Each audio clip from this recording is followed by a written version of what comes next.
Hello, I'm Kate Statz, the writer and creator of Don't Mind Cruxmont. And I'm Travis Vengroff, the producer and director. Thank you for joining us. This episode has content warnings in the description below. Today's episode contains content related to suicide. If you require assistance dealing with thoughts of self-harm or suicide, there are resources to help. Please take time to look up suicide prevention hotlines in your country, and remember, there is help and hope. Thank you for listening. And enjoy this episode of Don't Mind. Previously on Don't Mind Cruxmont, Neal met Gwen at the Cruxmont Records Hall to inspect old village records and, there, accessed a locked cabinet containing the village's collected genealogies. Upon initial examination, they found only one relevant date within the records, a Jacob Birch, Adelaide's great-grandfather, who was either born in or died in 1789. Afterwards, they split up and Neal encountered Mike and Amy. He spoke with the teenagers about the annual Cruxmont survey undertaken by local teens, and they revealed that they felt trapped in Cruxmont. After their discussion, Neal, in search of further clues to Colin's whereabouts, attempted to clamber through a church window, but he was promptly apprehended by the constable. Meanwhile, Gwen desperately rushed to young Millie as the girl walked into the pond.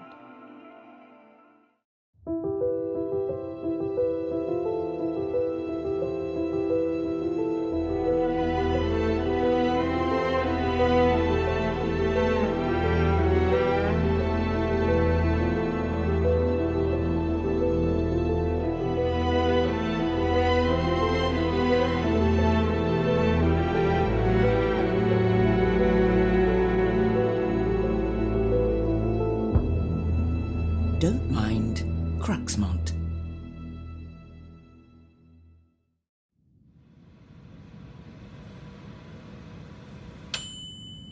Colin!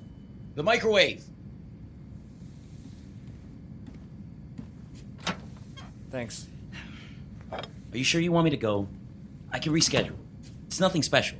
No, really, go. I plan to eat, then play that new game you got. I haven't even played it yet. Well, I don't have a girlfriend, so I have an abundance of time. Or a job. I've been trying. I know. Sorry. Just a bad joke. Yeah. So what's the plan with Piper? Something nice? I'll walk through the park, then we'll go to the Sky Bar thing for some drinks, and later catch a movie. Well, don't come home if you can help it. Ha ha. I'll be honest. Given everything you've already said, I really thought you didn't like Piper. I don't. Well, let's say I don't. If I don't like her, maybe she's perfect. It's not like I've got the greatest judgment in the world. Seriously, with my track record. Yeah. Valerie was terrible. Okay, I wasn't talking about just my dating history, but yeah, she was. It'll all be behind you. It already is, so it can only get better, right? Yeah, I guess. Sure is taking its sweet time. There'll be other jobs, man. Yeah, I know. Seriously, Colin.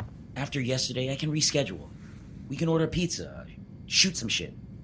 No, just relax. No, go. Have fun. Oh. Some of the cash I owe you. Not a lot, I know, but I've been here for a few months now and, well, that's what I've got. You don't have to pay rent or anything. Just don't be an asshole. Take it. Buy a drink on me. Thanks. See you later. And remember to turn the volume down after 9. The Danowskis upstairs have kids. Got it. Have fun.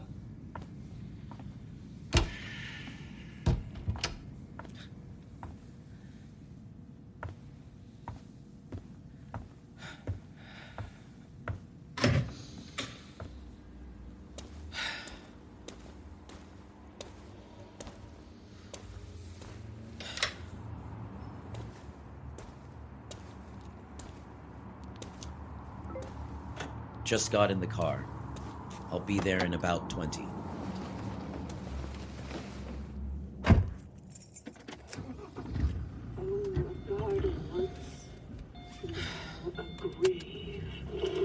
Yes, the Ledford family plots. It's disclosed in the paperwork. Closed eyes beneath the earth. Plots overrun, forgotten. Decades of unkempt blood roses bloom. The mature blooming rose garden. Certainly a plus. Here.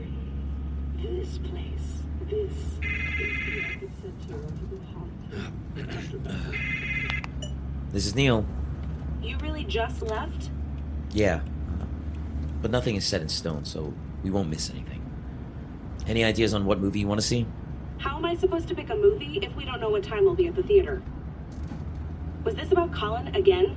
No, it's not. I was chatting and got caught up. But as I said, we don't have any solid plans, so don't worry about it. He doesn't even try to help out, Neal. Not even with getting you out of the house on time for a date. Seriously, you're a saint for even putting up with him. No, Colin wanted me to go out. He's been trying really hard to get a job, but you know how hard it is for him. Or anyone for that matter. He deserves better than being treated like shit for $12 an hour. Everyone does. He even gave me a bit of cash for tonight's drinks, as a thank you. Sure, and where do you get the money, Neal? Pawning more of your stuff? Did you even think to ask? I have to trust him, Piper. Look, I'll be at your place soon. We don't have to fight about this again. Let's just try and have a nice night. You can't avoid the subject. Where did he get the money? Shit, Piper. I don't know. Nothing's missing, if that's what you want to know, since you seem so determined to hate him. Well, not much to like. And he doesn't like me either. You know, you're right. He doesn't. He doesn't like you. And he still makes an effort to let me have time with you because he knows I like you. So I say he's doing okay. He's trying. And even if he doesn't have a job yet, he's still trying on that too, okay? Damn. I don't want to keep having this same conversation. He's doing better, okay? He wanted me to go out tonight. Wait, he wanted you to? So you don't want to? No, I want to. But I also worry about him. So I offered to stay home with him tonight to hang out. You nearly canceled? Again? This is going to be our first date in weeks. No, sitting on your sofa watching movies with Colin doesn't count.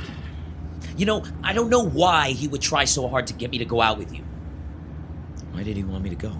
Why? Like I care why he does anything. Why did he get high all those times? What I want to know is why he had to convince you in the first place. Neal? Neal? I'm going home. I'm going back. Are you effing kidding me? First date in weeks, Neal. Weeks.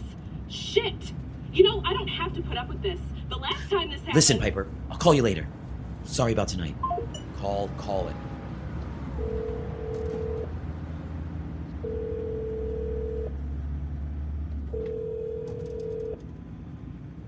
Hey, you've reached the voicemail of Colin Mitchell. Damn it. I'll try to get back to you. Leave a message or anything important. Yeah, sorry. Call home.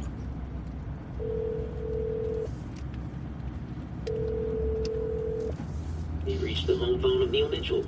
I'm not home right now, but like most people in this decade, I have a cell phone. Please leave a message after the beep, or try and call me on my cell. Colin, pick up. Not now, Piper.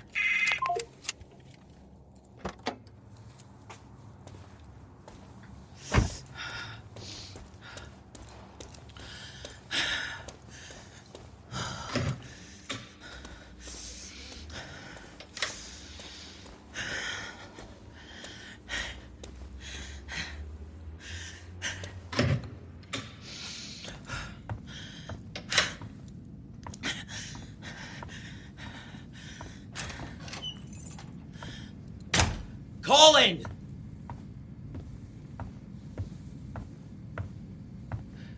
Colin! What? Hi, Neal. Please, don't freak out. I want you to know that you did everything you could. Really. You put up with me at my worst, and you were more of a brother than I ever really deserved. But after everything that's happened, I know a lot of it's my own fault. Colin! My own choices. I can't see a way out.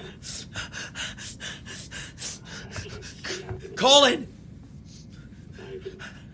Uh, I know you worked so hard to help me. It hurts yes, I need an ambulance at 1314 Tower Street, apartment 3B. for anyone. My brother took some pills. He's on the floor. What I seem to do now is hurt people and make them uncomfortable. No. So please, No, I don't know. don't be mad. There's no label. What should I do? Don't be mad at yourself. Sometimes things Yeah. are broken and you can't fix them. I don't want to be selfish. The opposite, really. Colin! I want you to have your life. Colin! Come on, man. Safe. Come on. Self Colin! taken over. Colin! I want you to have everything you want. If I take it all away, No, he won't wake up, but I think he's breathing. Colin! you can succeed. You took Hurry. life, Please! into something real. Man, I'm proud of you for that. Colin! Wake up, sorry. please, man. Wake You up. want to find me. You don't have to do this. It's the last thing I'm asking you. You don't have to do this. Come I on. hope you know that you've done so well. Wake up. Wake up! I have the greatest brother I could have hoped for. Help's coming. I love you, Neil. Hang in there, bud.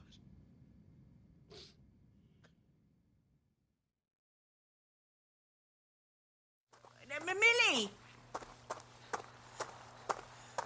What? Oh, God, there's the pond from before. Millie? Millie! Stop! Millie! Millie! Stop! Oh, God! No! Millie!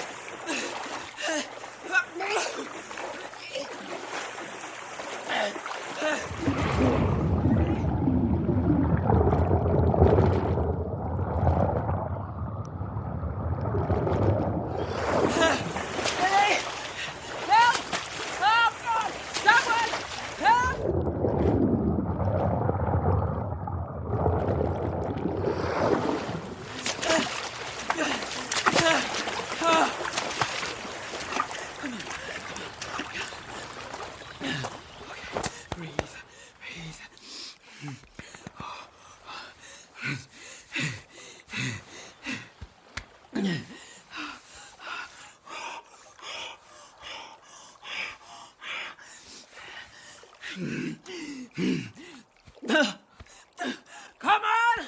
Please! Help! Anyone! Help! Wake up, please! Please, cough! Breathe anything! Oh, Millie, I'm so sorry! Oh, God! Rocks! God, that's why you sank so fast. Oh, note. Oh, it's Millie. She walked into the pond. She's not breathing. Stay there. I'll go get the constable. Oh, I'm so sorry. I'm so sorry. I could have listened all night, Millie, if I had known. Oh, no, God, oh, God, oh, God.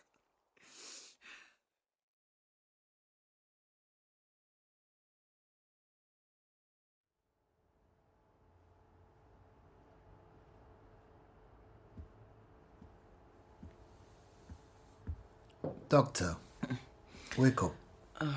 There's tea. Can I go? No, not yet. But your clothes are mostly dry, so we'll have them back to you soon. Thank you. Be sure to thank your wife for the gym clothes. She swears they are clean. Now, I have to ask you a few questions about the incident and about Millie. I've been in here all evening. How? It's 5 a.m. You made me stay in here all night? Yes, well, I had to go speak with Millie's family and several other villagers. Millie's friends, our community. Yes, of course. I'm sorry. Thank you. So, let's talk about what happened. How did you know Millie?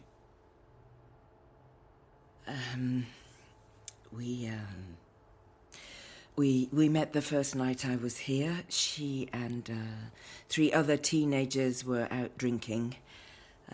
After they split up, she walked away down the hill to the pond.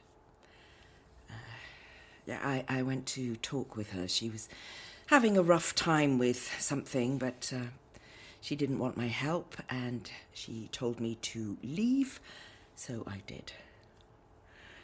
And now I know I should have stayed. Maybe I could have done something to stop this. Don't blame yourself. Now, how did you find her yesterday? Yeah, I was on my way back to the Fox and Bloom when I saw her walking over the hills out in the orchard. I called out to her. I wanted to check in, but she wouldn't slow down or stop. And when I came to the top of the first hill, I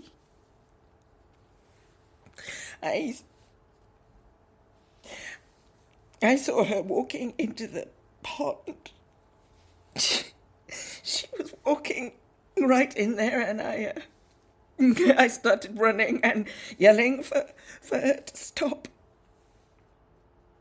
Take your time. I didn't make it in time.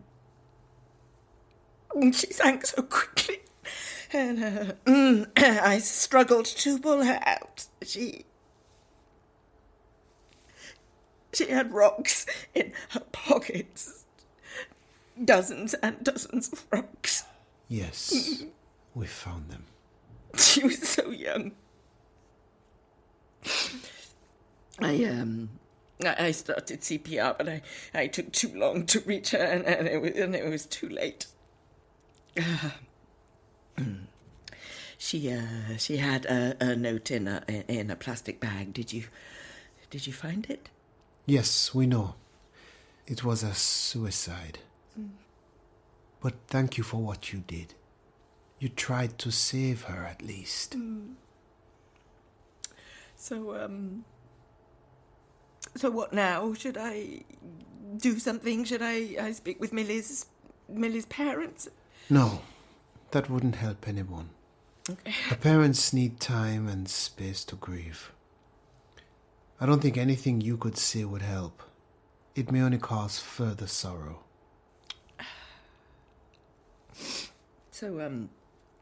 So, what? Drink your tea, grab your friend, and leave Cruxmont. We've asked before, and we're done. Your time is up over at the Fox and Bloom, and everywhere in the village is already booked up for the festival.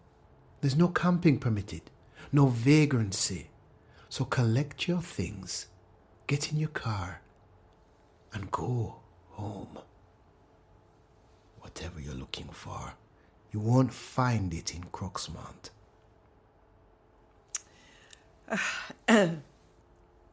I'm sorry for what happened.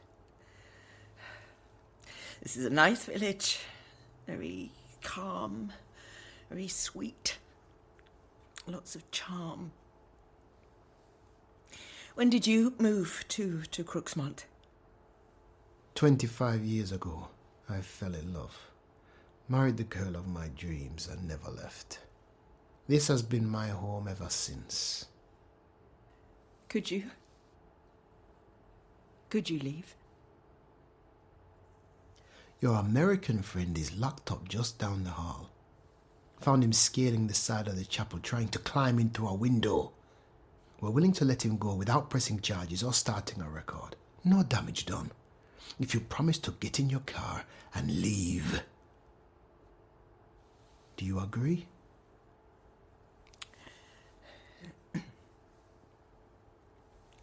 Yes. Good. Go check the front desk for your clothes. They should be there by now. Then I'll let you in to collect the American on your way out.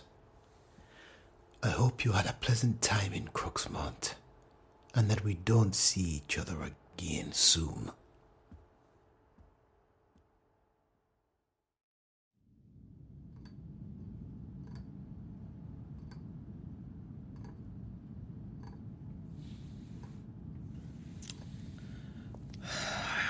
don't have time for this.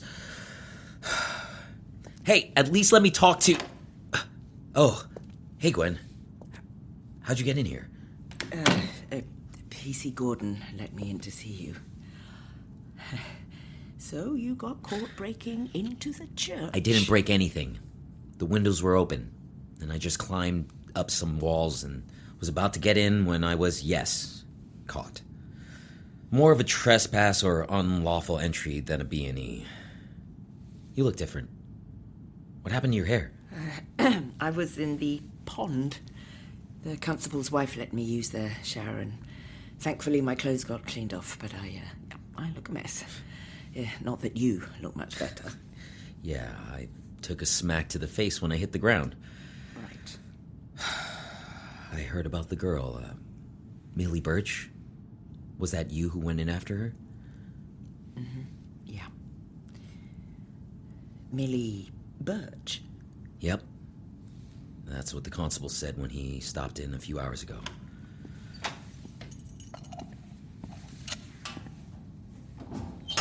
Now, stop causing trouble and get out of Cruxmont.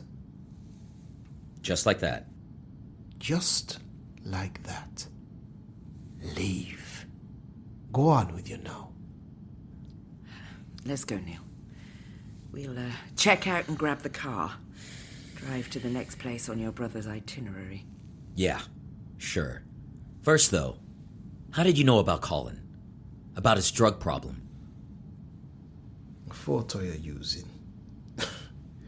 He looks just like how you'd imagine some junkie. Sunken eyes, skinny, empty cheeks. Maybe go check a city. Somewhere he could get his next high. I hate this shitty backwards village. Let's go, Neal. Yeah.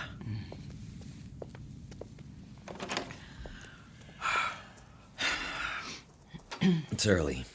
Just after 5:30.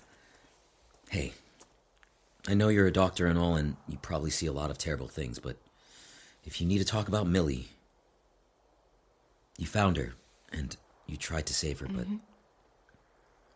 And that's all you could hope to do.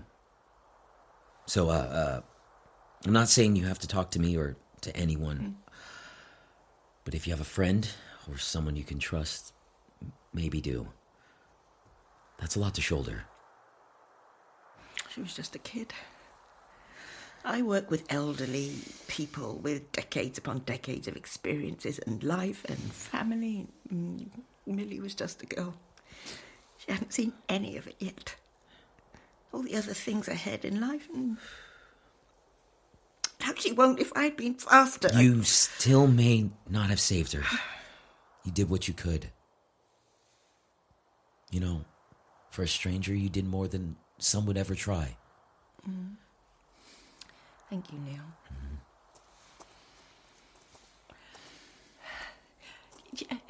He was upset, but not surprised. How could he be so accepting of it? Who was? The constable, about Millie's suicide. The other kids, Amy and Mike, they were talking about her, about how she'd been upset, that her mother was worried.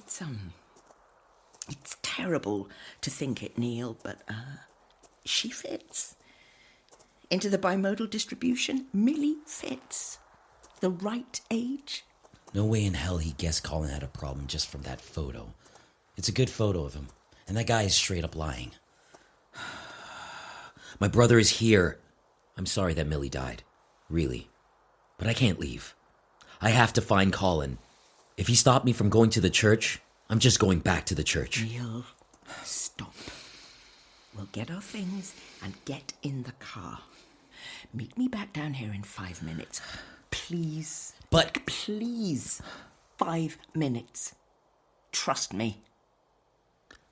5 minutes.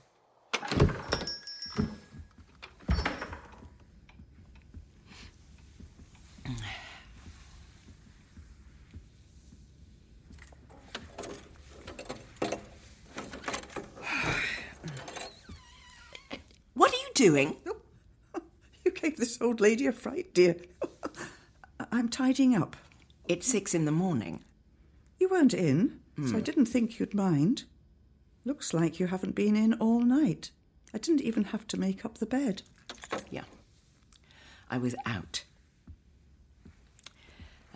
Now, both Neal and I are checking out of the Fox and Bloom. I'll leave the key with you. Thank you very much for your hospitality. So early?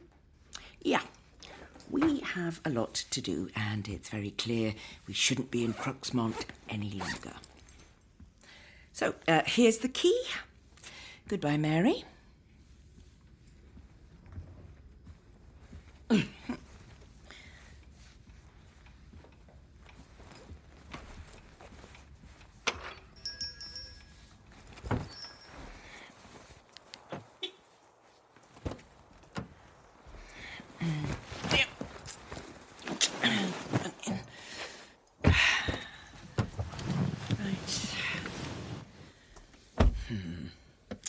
Just wait and smile. Huh.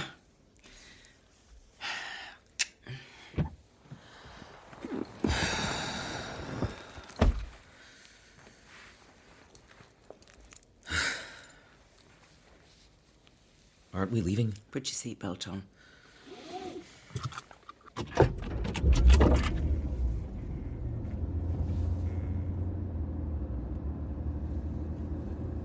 First time I've seen this many cars coming into Cruxmont. Oh, the festival starts tonight.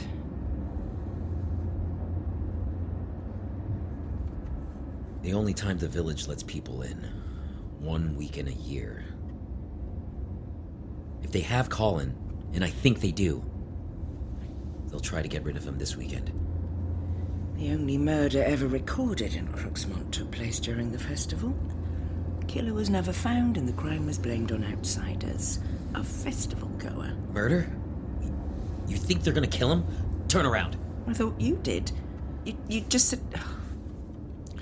Look, the previous victim was a local, not a visitor. And with just one person in the whole history of the village, I am sure it has nothing to do with your brother. Sure. No, we can't leave. We can't really leave. Stop the car. Drop me off here. I'll walk back. I said stop the car. No, not yet. Not yet. So we're not leaving? We'll drive out of sight of the main festival grounds and pull off somewhere to park. Thank you. Mm-hmm.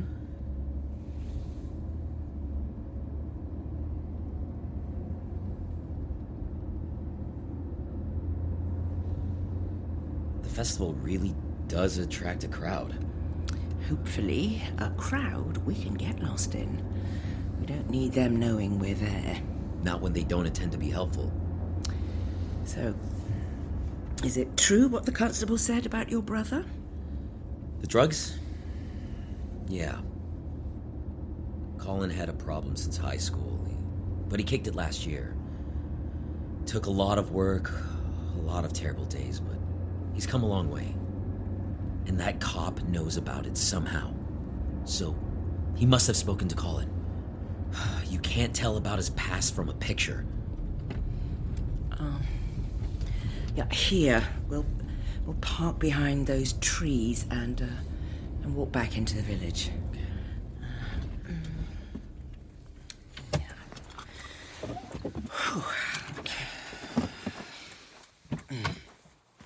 You have everything you need?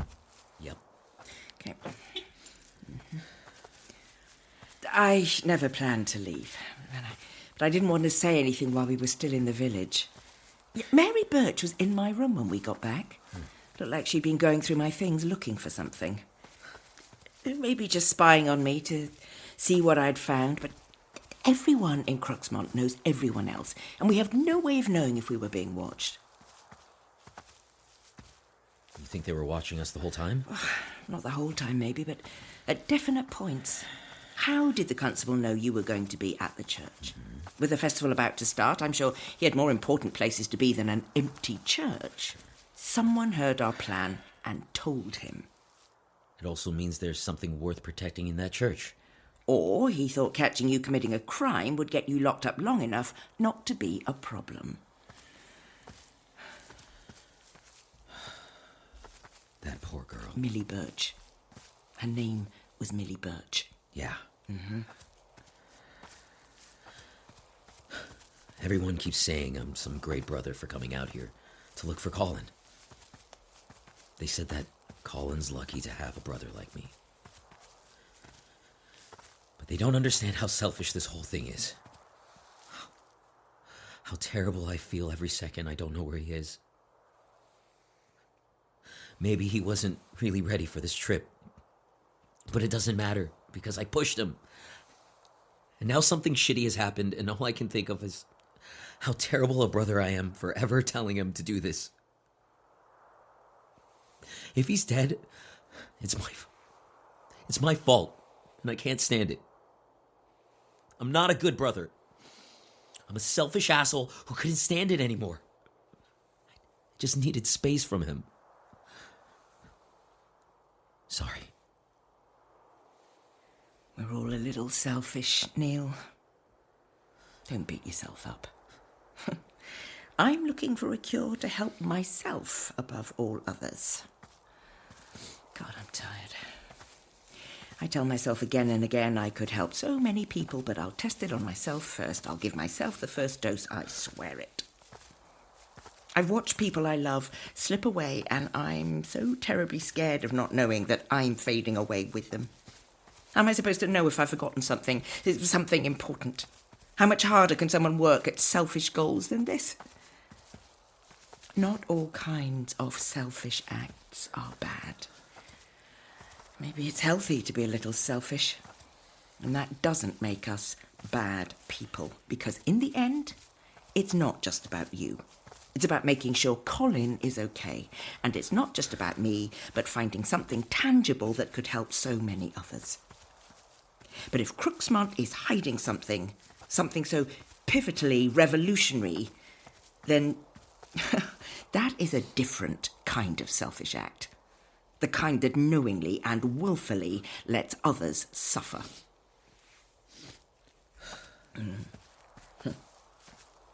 Thanks.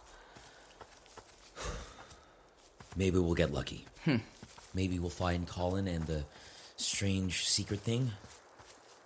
And then all the stress and anger and self-loathing we feel we deserve as punishment for all of our actions and thoughts will be worth it in the end. Like some twisted fairy tale. I'm sure we will find Colin. But whatever it is Cruxmont has that helped Adelaide, I don't know what it is or how to find it. So is there no plan? Oh, there's always a plan. Get to the village, slip in amongst the newly forming crowds.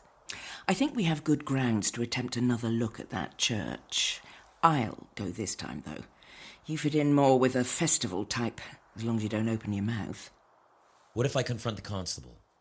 And do what exactly? Interrogate him about Colin. Neal, he has no intention of telling you anything. You've already stated this, and you are not in any position to interrogate him. He's a police officer. You're the trespasser. And he honestly looks like he's capable of inflicting some serious bodily harm if you push him into it. Yeah. Never mind. The orchard. We'll have to pass through the trees to get into the village. But at least we shouldn't be seen. Hopefully there are too many people coming in and too much going on for them to notice us. Do you see that? What's that in the festival field? More booths? It looks like a bonfire. With a person on it? An effigy? Is this part of the festival? Why do you have to burn a fake person to celebrate some plums? I have no idea. Don't mind Cruxmont. Written and created by K.A. Statz. Produced and directed with sound design by Travis Vengroff. Edited with sound design, mixing, and mastering by Dayn Leonardson. Dialogue editing by Austin Beach. And with script and casting consulting by Gemma Amor. Starring Adjoa Andoh, Daniel Demerin, Preston Yeung, Sinclair Belle, Liz DeLezio, Sue Bowmer, Hem Cleveland, Sean Daniel Francis, and Sarah Ray Werner. With executive producers Dennis Greenhill, Maico Villegas, Carol Vengroff, and AJ Punkin. With music by Stephen Malin.